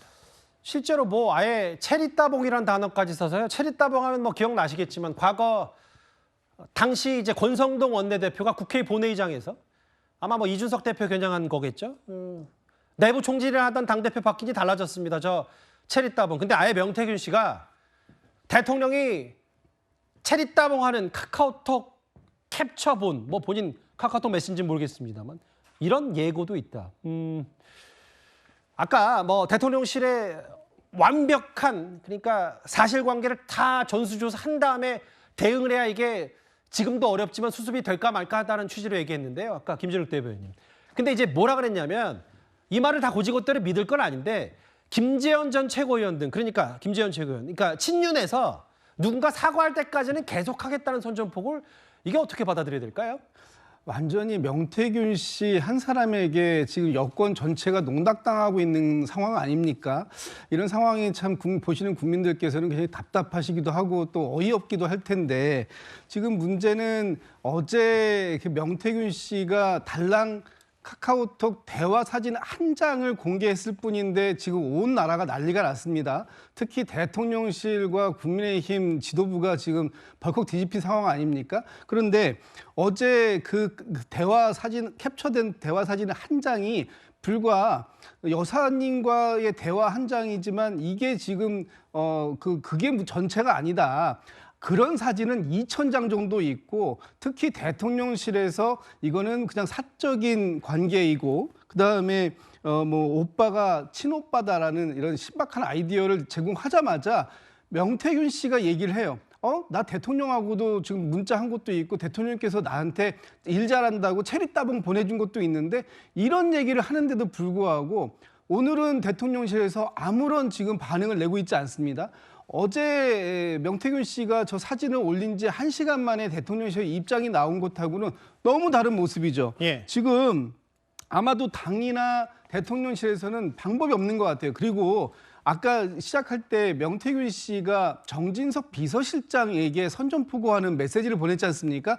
본인이 직접 전화를 했는데 전화를 안 받으니까 예. 그러니까 문자를 보냈다라는 거예요. 그리고 지금 명태균 씨에게 한마디를 그 반박의 논리를 얘기하는 사람들은 다 저격을 해요. 뭐 예를 들면 뭐 장해찬 전 최고위원이라든지 예. 대통령께 물어보고 방송해라 이런 식이에요. 예. 이렇게 지금 명태균 씨 한 사람이 전체 여권에게 던지는 파문이 너무 커져서 이제는 어디서부터 수습이 가능할지 저는 잘 답이 안 나온다 이렇게 생각하고 있습니다. 당시 문자는 입당 전에 사적으로 내는 대화일 뿐이다. 이거는 윤 대통령이 아니라 김건희 여사의 친오빠다. 오빠란 말이 있었는지 기억 안 난다. 사적 대화라고 하니까 대통령하고 한 걸 공개해야 되겠다. 이렇게 대통령실의 반응에 바로 하나하나씩 맞받아치고 있습니다. 명태균 씨가. 근데 어쨌든 저 카톡 메시지가요. 그게 경선 때든 언제든지 간에 용산 대통령실은 김건희 여사와 명태균 씨의 사적 관계를 결국 어제 인정한 셈이 됐습니다. 명태균 씨는 친윤계 의원들에게 너희가 뭘 얼마나 아느냐 이렇게 얘기하면서 친윤계 의원들의 반박에도 가세했습니다. 초기 멤버고 6.29 선언하자마자 제가 일정과 메시지를 총괄했잖아요. 대통령실 출입했던 기자들, 그다음에 대선 준비했던 기자들 다 알고 있어요. 근데 이분 알지 못해요, 제가. 대통령을 지칭할 때 저런 이 명태균 씨 카톡에 나온 것과 같은 표현을 쓰지는 않았어요. 아주 사적인 자리였다 하더라도 경선 끝나기도 전에, 그러니까 국민의힘의 최종 대선 후보 되기 전에 명태균 씨와 윤석열 대통령의 관계나 이런 것들은 완벽하게 단절된 상태였다. 명태균 씨가 윤석열 대통령을 본인은 내가 이런 공을 많이 세웠고 막 한때 가까웠다라고 막 이야기를 많이 하고 다녔겠지만 직접 뭔가를 부탁하거나 공적 권한으로 자기 이익을 누리는 것은 불가능했던 거죠. 용산에 있었던 강명구 의원. 이거 용산 해명 맞고 아니 선거 때 뭐 한 표라도 아쉬운 마당에 김건희 여사의 친오빠가 뭐 도우는 거 이거 문제냐. 장해찬 최고위원, 전 최고위원. 김건희 여사가 사석에서도 오빠라는 호칭 안 썼다. 근데 이제 이런 해명 방송을 아마 명태균 씨가 모든 방송, 저희 뉴스탑10 포함해서 모든 방송을 다 보나 봐요. 그러니까 장해찬 전 최고위원이 저런 얘기를 하니까 바로 SNS에 아까 잠시 나갔지만 이런 얘기. 대통령께 물어보고 방송해라. 당신 아는 게 전부가 아니다라는 취지 얘기를 했는데 이게 마치 지금 명태균 씨와 친윤의 싸움으로 번지는 것 같습니다. 저는 이제 예를 들면 강명구 의원 같은 경우에는 본인이 경험한 것만 얘기하잖아요. 예를 들면 본인이 명태균 씨를 본 적이 없다. 그러니까 본인이 아는 범위 내에서는 명태균 씨는 대통령과 이런 접촉이 없었던 걸로 안다. 이 정도는 괜찮은 것 같아요. 그런데 장해찬 전 최고처럼 저렇게 본인이 이제 마치 대통령이 경험한 것을 들었던 것처럼 얘기를 하게 되면 대통령이 그 장해찬 최고한테 이러이러한 사실관계에 대해서 얘기한 걸로 오해를 살 수가 있어요. 그러면 대통령의 반박으로 느낄 여지가 있거든요. 예를 들면 대통령이 실제 단절됐어라고 얘기한 것과 같은 이런 효과가 있을 수 있기 때문에 저는 개인적으로 글쎄요 본인들이 아는 범위 내에서만 해명을 하는 게 맞고 물론 저런 카톡 내용에 대해서는 본인들 생각을 얘기할 수 있어요. 저게 뭐 무슨 문제가 되냐. 경선 당시였고 그다음에 그 당시에는 국민의힘 입당 여부와 관련해서 이준석 대표와 줄다리기 할 단계이기 때문에 이준석 대표와 대통령 측을 둘 다 아는 명태균 씨가 중간에서 어떤 역할을 하는 단계였고 거기에 대해서 그 당시 이제 김건희 여사 측에서 뭐 부탁을 하는 이 정도는 있을 수 있는 일이다. 이 정도의 평가는 괜찮은데 사실관계에 대해서 명확히 내가 들은 양 또는 경험한 양 얘기하는 것은 공방을 키워가는 꼴이다. 지금 저렇게 나오잖아요. 그러니까 사실은 장해찬 최고도 모르는 부분에 대해서 단절된 것으로 안다 이렇게 얘기를 하게 되면 다 알 수는 없겠죠. 장해찬 전 최고위원도 당연히. 예를 들면 이제 단절됐는지 여부에 대해서는 아직까지 대통령 해명 그렇게 해명하고 있는 것이잖아요. 그렇기 때문에 그 정도까지만 얘기하면 되는 것이고 또 다른 논박을 불러오는 해명은 계속 키워가는 거예요. 그러면 명태균 씨 입장에서 보면 계속 양념이 더해지는 거죠. 그러니까 그렇게 하다 보니까 해명하는 것은 친윤 측이라고 평가받는 분들이고 그러니까 마치 이것이 결과론적으로 친윤 대 명태균의 싸움인 것으로 비춰지는 것이죠. 뭐 어제도 김재현 최고위원과 뭐 한바탕 했기 때문에 뭐 이런저런 표현들이 나올 수밖에 없죠. 그러나 사실은 이제 저희가 친한으로 평가받는 분들도 저 부분에 대해서 많이 논박을 하고 있거든요. 그렇기 때문에 그런 어떤 대립구도의 시각은 저는 동의하기 어렵다 이렇게 봅니다. 명태균 씨는 뭐 특정하지 않았지만 윤 대통령 가깝다고 하는 정치인들 가리켜서 당신들 서초동 자택에 몇몇 음식점이나 가봤겠지 나처럼 뭐 스피커폰으로 반년 가까이 매일매일 통화할 수 있겠어라는 취지도 얘기했기 때문에 송영훈 대변인, 송 대변인 개인적으로는 오빠가 누구라고 보세요? 상황에 따라 다르겠죠. 대통령실에서 일단 김건희 개인적으로 질문을 드린 겁니다. 대통령실에서 김건희 여사의 오빠라고 설명을 한 것은 예. 알고 있는데 예. 문제는 우리가 그 전체 카카오톡 대화를 다 본 게 아니지 않습니까? 그러면은 명태균 씨가 공개한 그 카카오톡 한 장에서는 그것이 김건희 여사의 오빠일 수 있을지라도 예. 다른 부분에서는 어떻게 대화가 됐고 그것이 어떤 맥락으로 쓰여졌는지 알기가 어렵기 때문에 현재 그것을 예단해서 답변하기는 어렵다고 생각하고 예. 지금 이런 상황이기 때문에 제가 아까 서두에서도 예. 대통령실에서 전면적이고 총체적인 팩트 파인딩을 해야 되지 않느냐. 예. 그리고 선제적으로 발표하는 것이 낫지 않느냐. 그런 말씀을 드리는 겁니다. 순간 당황했다가 잘 빠져나가셨어요. 이따 한번 질문을 하나 더 드릴게요. 저 장현주 변호사님, 이런 부분이잖아요. 그런데 이제 용산 대통령실에서 그 SNS 메시지, 카카오톡 메시지 다시 한번 뭐 화면으로 부탁드려도 될까요? 보면서 얘기하는 게 좀 더 이해를 돕기 위해서 뭐 워낙 많은 분들이 보셨겠지만 감사합니다. 저 얘기가 이게 친오빠는 맞고 저기 이제 준석이라는 표현이 나오는데 당시 김건희 여사의 친오빠가 약간의 거친 말로 이준석 대표, 당시 대표를 약간 기분에 상하게 했기 때문에 이거를 명태균 씨가 달래주는 차원이다라는 해석까지 여당에서 덧붙였는데 이걸 장현주 변호사는 어느 정도 동의하세요? 글쎄요, 이 메시지를 두고 여러 가지 해석들이 나오는 것 같습니다. 이 오빠가 누구냐에 대해서도 해석이 여러 가지인 것 같고 특히나 김건희 여사가 명태균 씨를 달래주기 위한 메시지가 아니었냐 뭐 이런 이야기들도 여권 측에서 나오는 것 같습니다. 그러니까 뭐 친오빠가 명태균 씨를 봤는데 명태균 씨가 좀 허풍이 있는 것 같다라고 이야기를 해서 명태균 씨가 기분이 상하게 되니까 김건희 여사가 이걸 상황이 악화되지 않게 달래주려던 것 아니었겠느냐 이렇게 메시지를 좀 해석해주는 그런 분들도 계시는 것 같은데요. 예.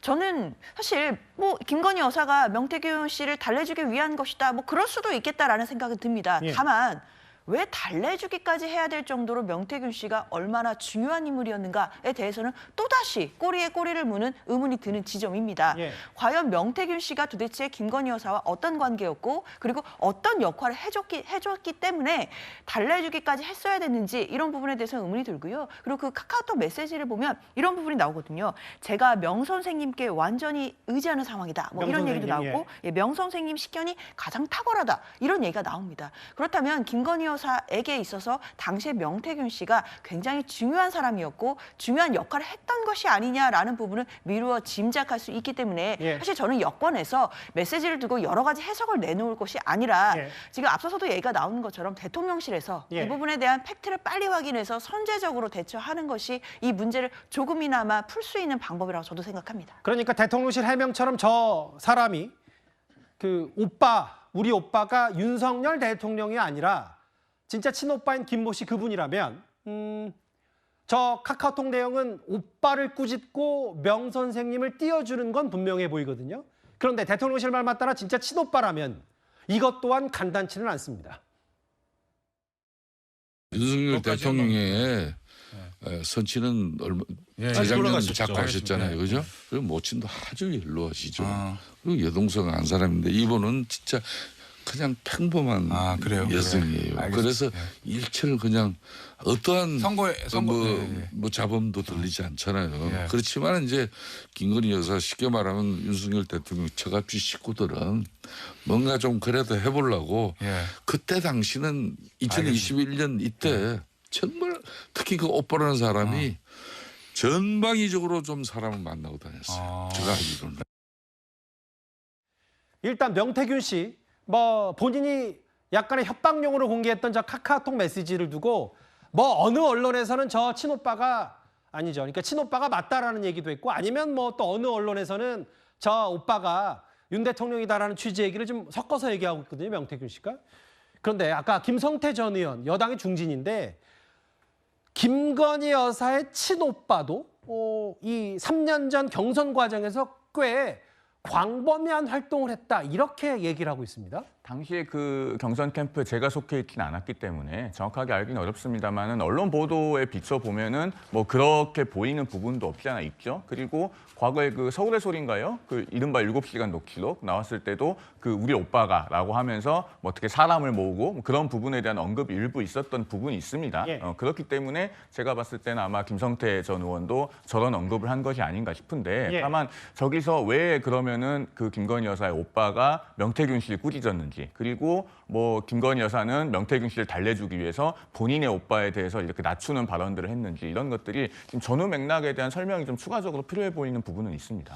그러니까 저런 부분이에요. 그러니까 대선 경선 때 어떤 역할을 했는지는 좀 더 뭐 구체적으로 만약에 문제가 된다면 표현이 되겠지만, 김진욱 대변인님, 그 이제 이른바 친윤계 혹은 이 카카오톡 메시지가 별 문제가 없다고 감싸는 쪽에선 이거 그냥 오빠 당시에는 이제 경선 때 가족이 총동원되지 않냐, 한 표라도 더 얻어서 대선 후보가 돼야 되니까 그게 명태균 씨든 누구든 뭔가 읍소하면서 같이 포용하고 오빠를 낮출 수도 있지 않냐라는 얘기를 하는데, 야당에서는 이걸 마치 또 대통령의 처남 비선 논란 뭐 이렇게까지 얘기를 하고 있더라고요.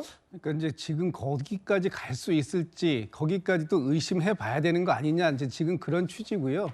지금 이제 명태균 씨가 얘기하고 있는 오빠가 진짜 친오빠냐 아니면 윤석열 대통령이냐, 이것도 굉장히 중요하고, 당시에 또 친오빠도 나름의 역할을 분명히 했을 거예요. 그리고 제가 듣기로도 친오빠가 많은 언론인들도 접촉하고, 예. 그리고 뭐 이 자료라든지 이런 부분들에 대해서 경선 보도 자료나 이런 부분도 언론인들에게 많이 전달했다 하는 얘기들도 사실은 있습니다. 그렇기 때문에 친오빠도 나름 경선 과정에서 그 동생의 남편, 이제 매제라고 하나요? 거기를 갖다가 돕기 위해서 나름의 역할을 충분히 다 했겠죠. 그러나 지금 우리가 어제 나온 그 딱 한 장에서 나오는 역할을 보고 그것을 가지고 평가할 것이 아니라, 지금 명태균 씨의 주장이지만 어쨌든 한 2,000장이 넘는 사진이 있다, 저런 내용들이 있다라고 하는 것은 당시에 윤석열 대통령과 또 김건희 여사가 명태균 씨하고 얼마나 많은 대화를 했고, 그 과정 속에서 명태균 씨에게 무슨 조언을 받고 무엇을 또 얘기를 또 했을까, 무엇을 부탁했을까, 이런 부분들이 더 많은 궁금증을 낳게 하는 부분입니다. 지금 윤석열 대통령과 김건희 여사가 명태균 씨하고 사적인 대화를 몇 번 나눴다, 이것이 지금 세간의 관심은 아니에요. 예. 이분들이 명태균 씨라는 어떤 사람, 뭐 지금 뭐 국민의힘 내에서는 뭐 과장되다, 허풍되다, 뭐 선거 브로커다 이렇게 얘기하는 그 명태균 씨에게 도대체 무슨 관계가 있었는지, 알겠습니다. 이것이 궁금한 것이고요. 그 친오빠도 지금 이 명태균 씨와의 문제뿐만 아니라 그 당시의 과정에서, 또 그리고 대선 이후의 과정에서 어떤 역할을 했다면 그것도 역시 또 문제가 될 수 있는 소지가 있다라는 부분을 저희 민주당에서는 좀 강조하고 있다, 이런 말씀드립니다. 근데 제가 짧게 한 말씀 드리면, 사실은 그 당시에 명태균 씨에 대해서는 지금의 이제 명태균 씨에 대한 이미지로 판단하게 되면 부적절해 보이죠. 저때는 대선 경선 국면이기 때문에 대선에 출마하는 분들 입장에서 보면 한 사람이 아쉬운 상황이라서 저렇게 접촉해서 사적 대화를 나눴다는 게 문제가 아니고, 그렇게 따지면요, 이재명 대표의 경우에 김용 씨 중용했잖아요. 근데 김용 씨가 만약에 6억 원을 받아서 경선 자금을 쓴다, 이거 알았으면은 채용했겠어요? 알겠습니다. 똑같은 논리죠. 다만 이제 제가 명태균 씨 말을 비르는 건 당연히 아니고, 명태균 씨가 사적 대화 말고 공적 대화도 뭐 공개한다고 하니까 글쎄요. 뭐 그게 얼마나 허풍일지 아니면 진짜 선전포고일지는 좀 봐야 될 것 같습니다. 아까 김진욱 대변인께서 말씀하셨던 이제 매제가 아니라 처남이죠, 이제 김모 씨는. 그렇습니다. 그 어제 한동훈 대표가요. 지금 일단 명태균 논란에서 뭐 이름이 본인은 언급되지 않고 있습니다만 주변에도 참담하다고 표현한 걸로 전해집니다. 어제 목소리 잠시 듣고 오겠습니다. 김 여사가 윤 대통령을 뭐라고 요즘 편한 자리이긴 하지만 그런 얘기까지 제가 하기에는 좀 부적절한 것 같고요.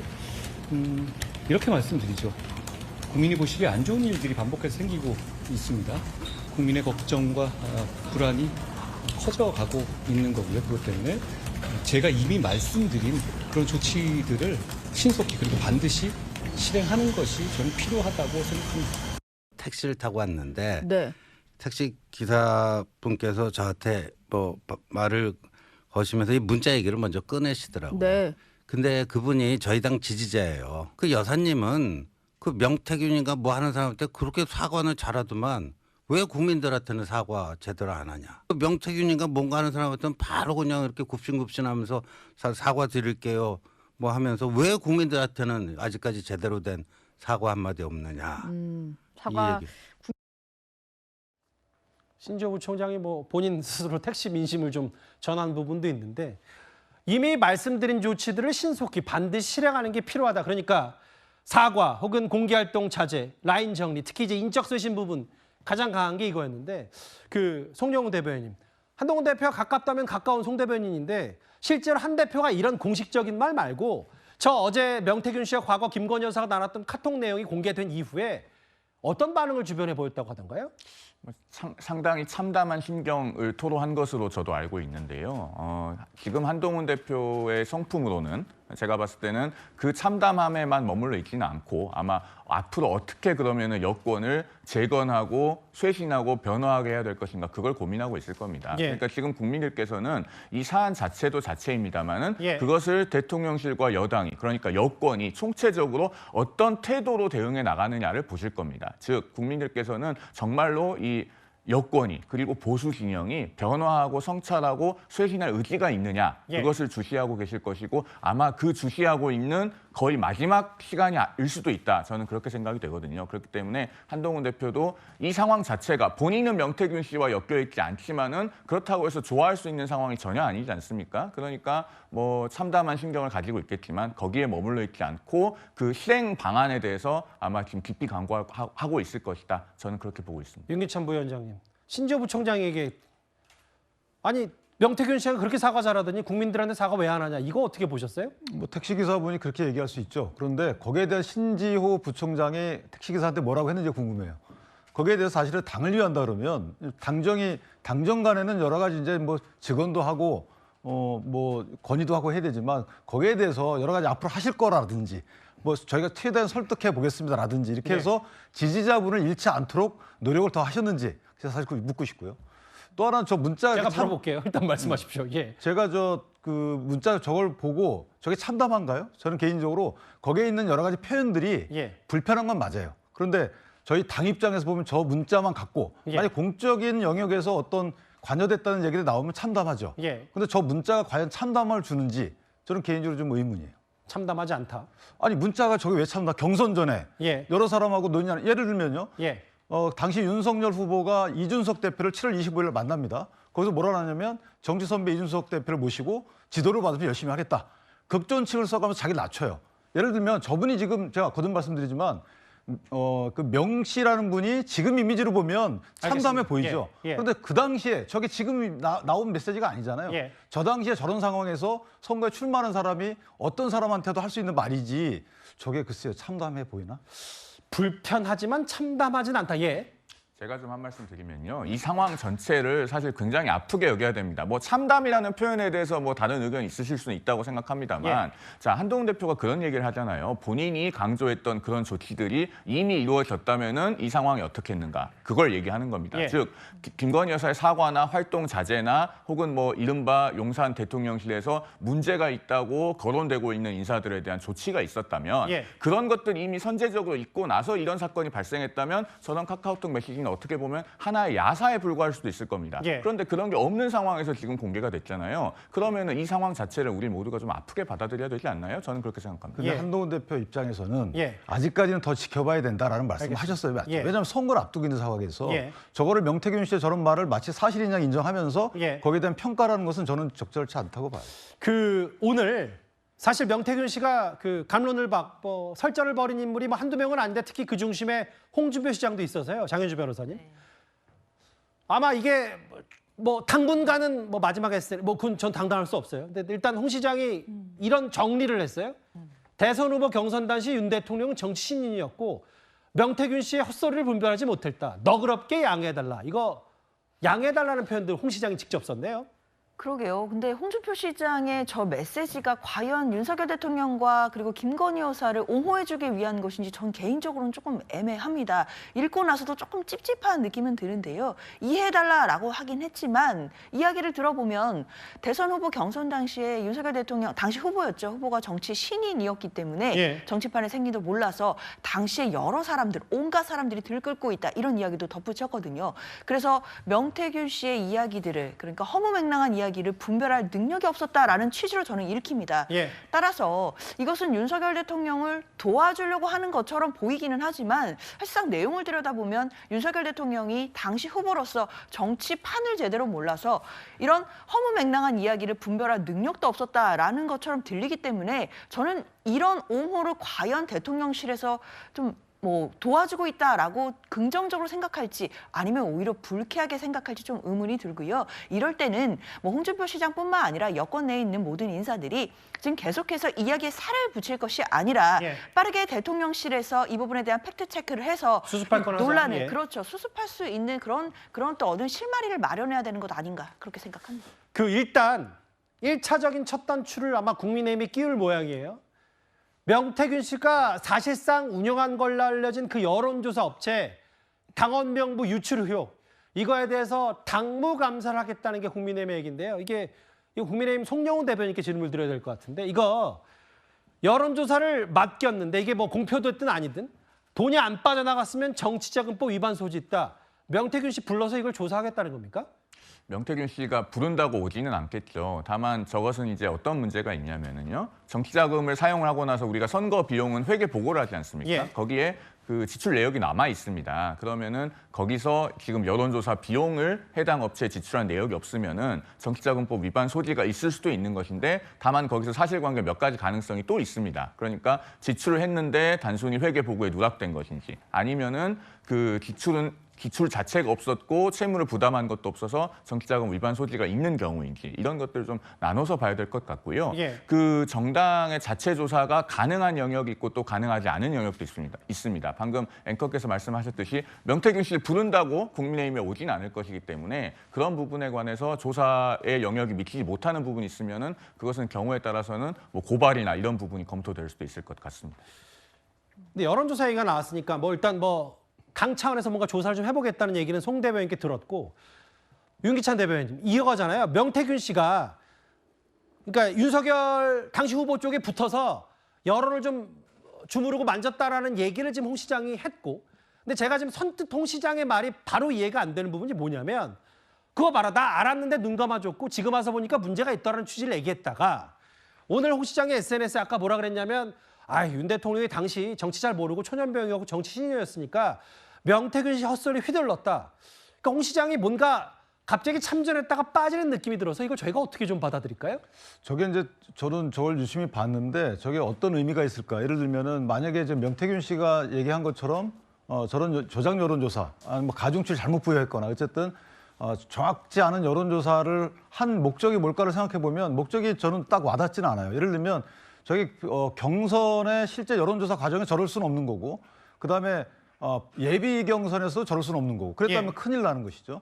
그렇다면 만약에 윤석열 후보 측에서 저걸 부탁할 리도 없는 거죠. 본인이 알면서 그걸 더 플러스되게 나오게 해달라고 할 이유는 없는 거죠. 미공개 여론조사가 많기 때문에.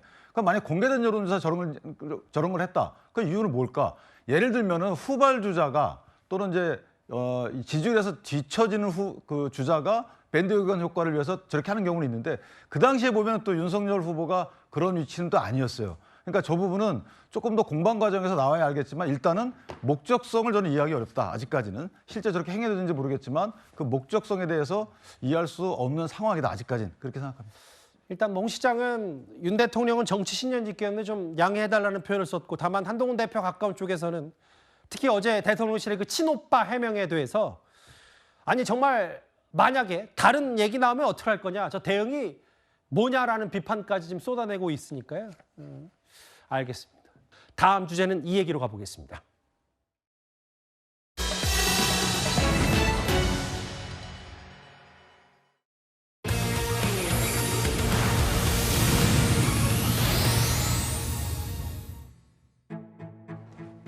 글쎄요, 저희가 이 뉴스를 준비하다 보니 비슷한 92년생 동갑내기 축구 스타의 빛과 그림자라고 좀 해야 될까요? 먼저 저희가 준비한 5위 오늘 이 사건 얘기부터 만나보겠습니다. 성관계 영상 불법 촬영 혐의를 받고 있는 축구선수 황의조 씨에게 오늘 검찰이 징역 4년을 구형했습니다. 황의조 씨는 법정에서 혐의를 인정하며 눈물을 보이기도 했는데요. 그런데 황의조 씨에게 이 불법 촬영 피해를 당한 그 법률 대리인, 변호사는 이런 표현을 썼습니다. 화면으로 만나보겠습니다. 일단 제가 오늘 피고인이 범죄를 인정할 거라고 생각을 하지 않고 왔습니다. 자기가 굉장히 억울한 피해자이고 지금 피해자가 오히려 거짓말을 한 것처럼 이야기를 해왔잖아요. 그걸로 인한 피해자가 입은 피해는 이루 말로 하기 어렵습니다. 그런데 이 자리에 와서 뭐 선처를 구하는 자백 반성한다고 하는데 이제 와서 하는 자백 반성이 자백 맞나요? 반성 맞습니까? 피해자는 정말 말 그대로 너덜너덜해졌습니다. 누군가 용기 내서 싸우지 않으면 변화가 없죠. 일단 피해자 측 변호인의 얘기를 들어봤고 황의조 씨는 검찰 구형 결심 공판에 들어갔다 나왔을 때도 별다른 취재진의 질문에 답이 없었습니다. 허전 변호사님. 저 말이 좀 눈에 띄어요.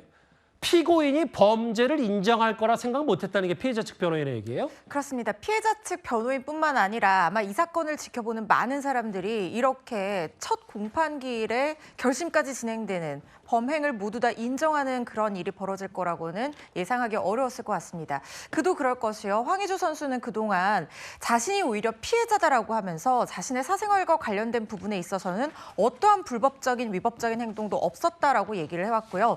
심지어 자필로 입장문을 써서 발표하기도 하면서 혐의 사실을 굉장히 강력하게 부인을 해왔습니다. 예. 그도 그럴 것이 불법 촬영을 했다는 혐의에 대해서 피해자의 동의하에 촬영한 영상이고 예. 그 유포는 지금 징역 3년형을 확정받고 복역하고 있는 자신의 형수가 했다. 뭐 이렇게 얘기를 하면 사실 황의조 선수는 이런 근거로 해서 자신이 무죄다라고 주장할 거라고 여겨졌었거든요. 그런데 그동안 제출된 여러 가지 증거나 수사 진행 상황을 봤을 때는 더 이상 범행을 부인했다가는 오히려 형량만 높아질 거라는 전략적인 판단이 섰던 것 같습니다. 아마 먼저 변호인 쪽에서 의견서로 범행을 인정한다는 취지의 의견서를 제출한 것으로 보이고요.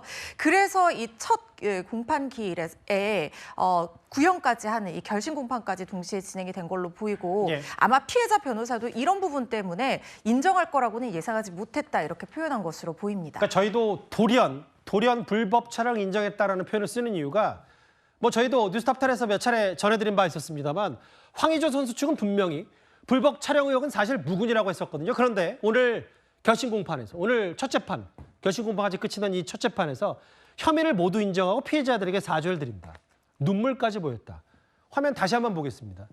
그러니까 허 변호사님, 이게 검찰이 오늘 징역 5년을 구형하고 4년을 구형하고 5년간 취업 제한을 요청한 게 그러니까 어쨌든 황의조 씨 입장에서는 본인이 선수 생활을 이어가려면 이런 방법밖에 없었다고 판단한 건가요? 선수 생활을 이어간다는 생각을 하고 있을까요? 저는 그 부분은 좀 의문입니다. 왜냐하면 일단 혐의를 본인이 인정한 이상 무죄가 나오기는 사실상 불가능한 상황이라는 생각이 들고요. 예.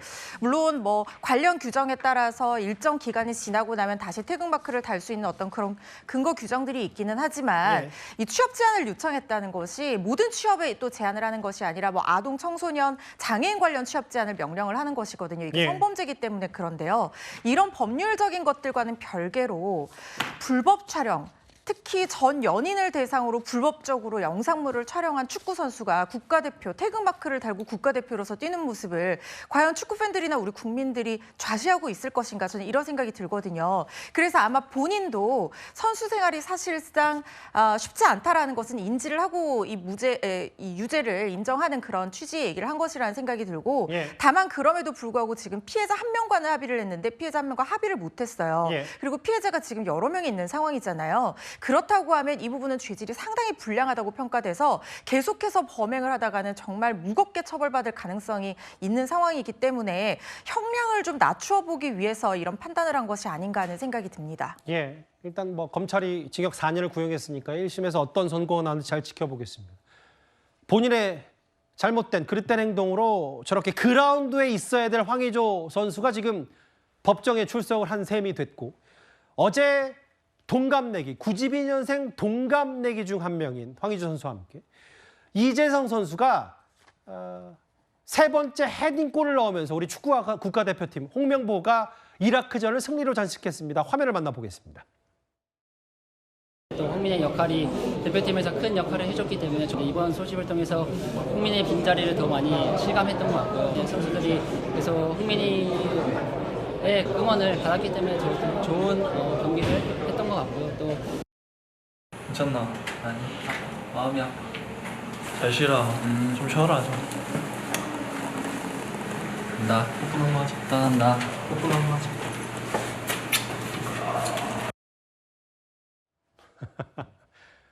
굉장히 친한 편이에요. 손흥민 선수가 뭐 지난번에 중국에 구금됐다 풀려났던 손준호 선수뿐만 아니라 92년생 동갑내기 특히 이재성 선수와 이제 막역한 사이도 많이 드러냈었는데 어제 이재성 선수가 3번째 골을 넣고 이후에 인터뷰에서 뭐라 그랬냐면 대표팀에서 큰 역할을 했고 빈자리 더 많이 실감했다. 꾸준히 연락하고 응원해줬다. 이제 마치 이제 공을 그동안의 캡틴 손흥민 선수에게 돌리는 인터뷰를 했습니다. 그러니까요. 저는 참 이 얘기도 이재성 선수의 평소 플레이 스타일과 비슷하다라는 생각이 들었습니다. 이재성 선수는 굉장히 조용한 강자였어요.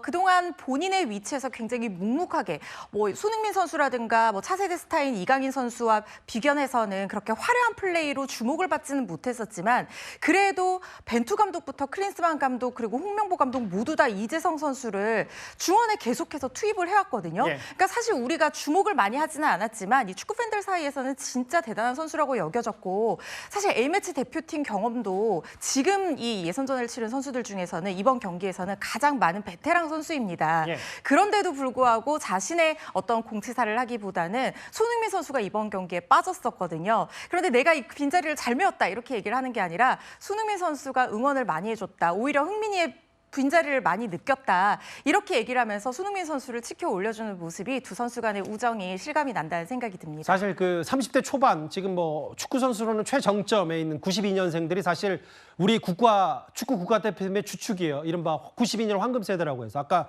손흥민 선수, 이재성 선수 참 언급하기 안타깝습니다. 황의조 선수도 사실은 허주연 변호사님 그 아시안 게임 자카르타 팔렘방 아시안 게임 때 손흥민 선수와 함께 아시안 게임 금메달을 이끌면서 활약했었는데 뭐 김진수 선수도 있고 이렇게 되니까 참 안타깝네요.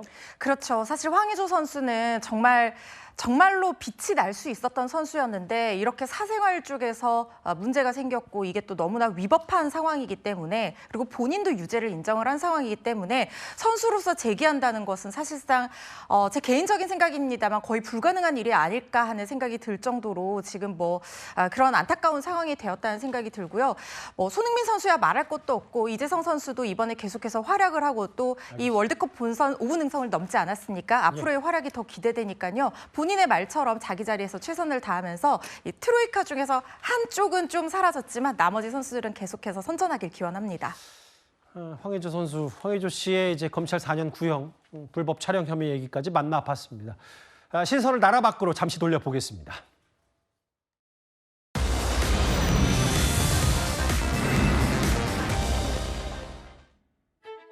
앞서 저희가 트럼프 후보, 공화당의 트럼프 후보가 한반도의 안보 위기 상황에 한마디 거들었다는 표현을 좀 썼었습니다만 지금 미국 대선 초박빙 양상입니다. 그런데 트럼프 후보가 한 현장 유세 때 이런 일을 벌였습니다. 한번 화면 만나보겠습니다. Hold it, please. A doctor, please. Doctor, thank you very much. Some problems. That looks a little bad.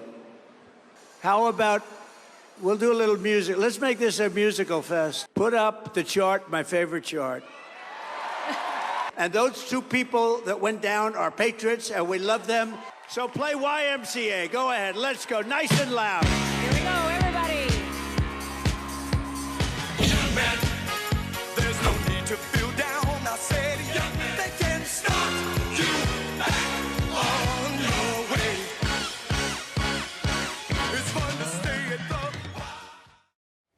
글쎄요, 한 3분도 길 텐데 춤추면 39분 동안 질문하지 말로 음역을 끄보자. 이거 어떻게 보셨어요, 송영훈 대변인님? 글쎄요, 미국과 우리가 정치 문화가 다르다고 합니다만 미국 유권자들도 선뜻 납득하기 어려운 상황이 아니었을까 싶습니다.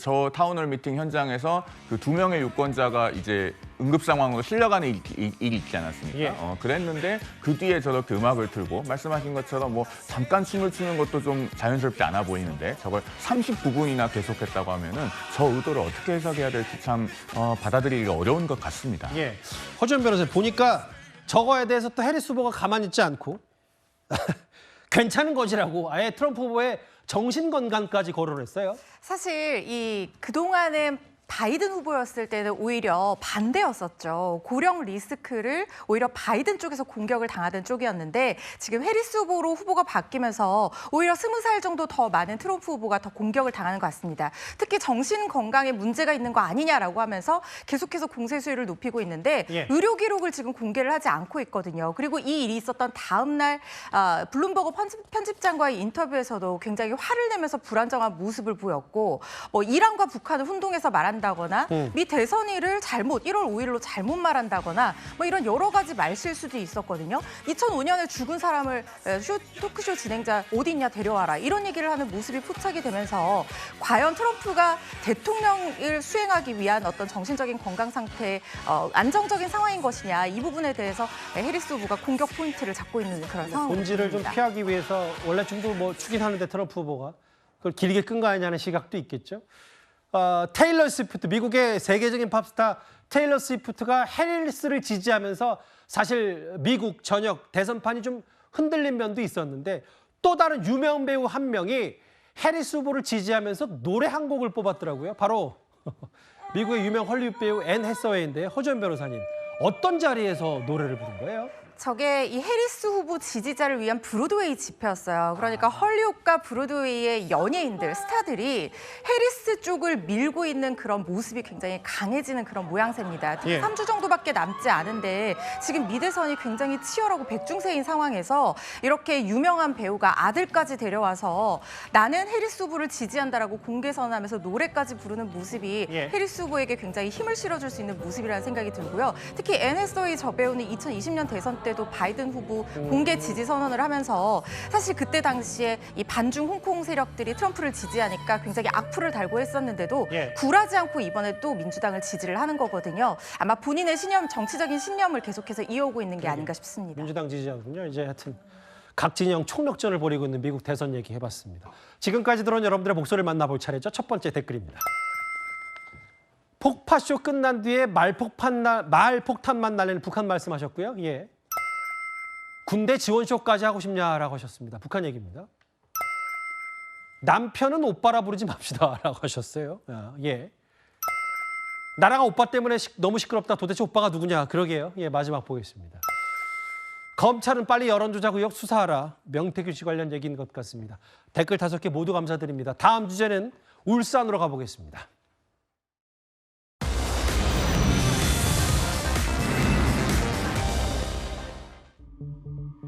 만취 상태 운전자가 가로수와 펜스를 뚫고 떨어지는 황당한 사고가 있었는데 문제는 그 장소입니다. 허주연 변호사님. 저 빨간 동그라미 안에 저 차가 갑자기 우회전을 하면서 아래로 추락을 했는데 문제는 저 차가 간 곳이 경찰서라면서요? 그렇습니다. 음주운전 저렇게 하면요. 뒤로 넘어져도 코가 깨집니다. 지금 저렇게 떨어졌는데요. 떨어진 그곳이 울산경찰청 주차장이었다는 거예요.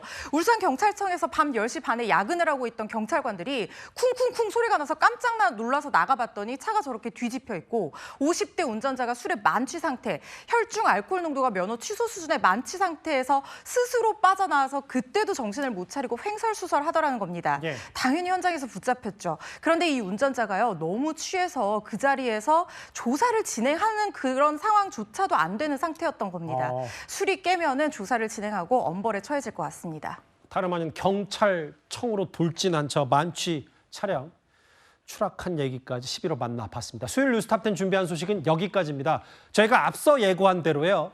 문다혜 씨의 음주운전 사고 피해자인 택시기사를 채널A가 직접 만났습니다.